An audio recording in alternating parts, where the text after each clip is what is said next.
The Dragon King's palace stood atop Mount Ashenfire, a fortress carved from obsidian and flame-kissed stone that had witnessed 10,000 years of history. Vorith Emberrest, sovereign of the dragon clans and lord of the eastern skies, sat upon his throne of molten gold, his crimson scales reflecting the eternal flames that danced in braziers throughout the grand hall. His eyes, ancient as mountains and sharp as winter frost, surveyed yet another line of warriors who had come to take his test. They came from every corner of the known realms.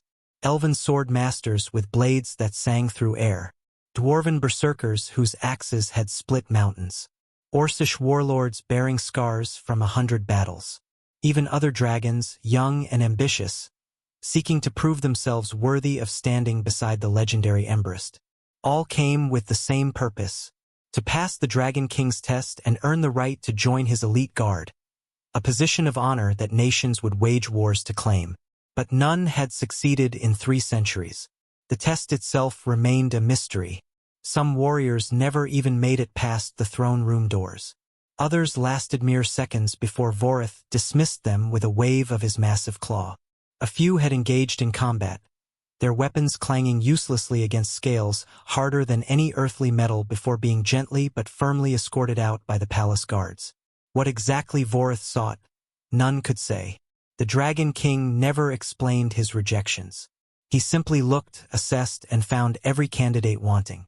In the stables far below the throne room, Eli Rowan mucked out the stalls that housed the palace's lesser drakes, distant cousins of dragons used for transportation and message carrying.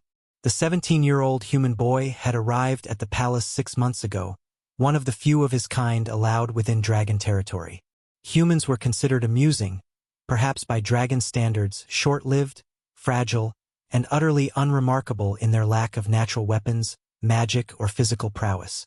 But Eli didn't mind. He loved the work. The drakes responded to his gentle touch and patient voice.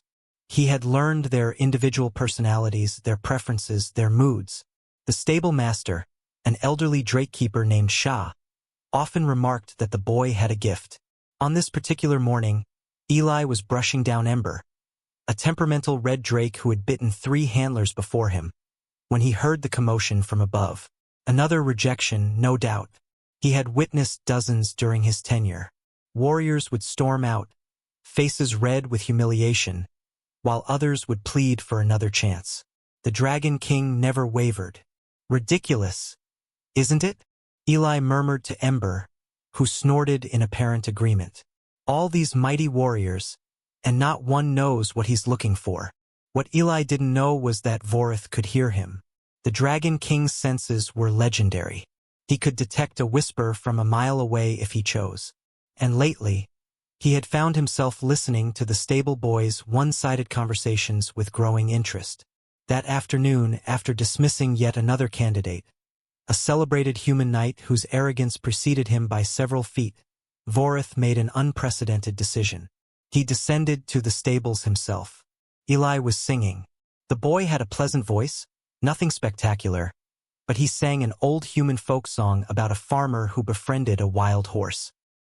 He didn't notice the massive shadow that fell across the stable entrance until Ember suddenly went still, her pupils dilating. Eli turned and nearly dropped his brush. Vorith Emberrest filled the doorway, his head alone larger than a wagon, his presence so overwhelming that every drake in the stable had gone silent. "Your Majesty," Eli managed, dropping to one knee, his heart hammering against his ribs. "Rise," Vorith commanded, his voice like distant thunder. "You are Eli Rowan, the human stable hand." "Yes, Your Majesty." The Dragon King stepped fully into the stable, moving with impossible grace for a creature of his size. His eyes fixed on Eli with an intensity that made the boy feel transparent. "You have been here 6 months. You tend my drakes." "I do my best, sire." "Why?" The question caught Eli off guard. "Why, sire? Why do you care for them? You are human. These creatures are not your kind. You owe them no loyalty. Yet Shah tells me they have never been better tended." "Why?" Eli blinked, confusion warring with the terror of addressing a being who could incinerate him with a breath. But something in Vorith's tone, genuine curiosity perhaps, made him answer honestly. Because they deserve it, sire. They serve the palace faithfully. They carry messages through storms, transport goods over mountains, and ask for nothing but food and shelter. The least I can do is make sure they're comfortable and happy. He paused, then added softly, and because nobody else seems to see them as anything more than tools. For a long moment Vorith said nothing. His ancient eyes studied the boy, this fragile, short-lived human who would be dust before the Dragon King's next century began. Then something remarkable happened. The corner of Vorith's massive mouth curved upward. It was subtle, barely noticeable, but unmistakable. The Dragon King was smiling. 300 years, Vorith said quietly. Warriors, mages, champions of every race, all seeking glory, honor, recognition, all bringing me their strength, their skill, their pride. Not one demonstrated compassion to those beneath them. Not one understood that true strength lies not in the blade you swing, but in the gentleness with which you treat those who cannot defend themselves.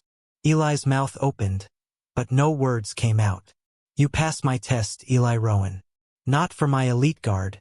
You are right that you lack the physical prowess, but you will serve as my advisor on matters of the heart.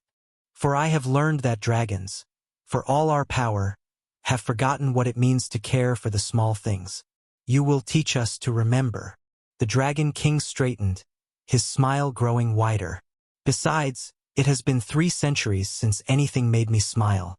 That alone is worth more than all the warriors' blades combined.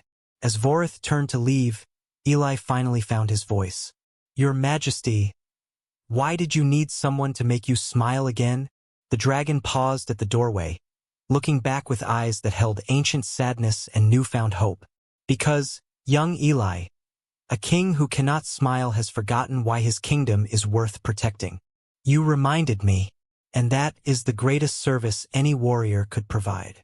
And with that, the Dragon King departed, leaving a stunned stable boy standing among content drakes, holding a brush and wondering how cleaning stables had somehow changed the fate of a kingdom. The warriors could keep their swords and their pride. Eli Rowan had something better. He had reminded an immortal king how to smile.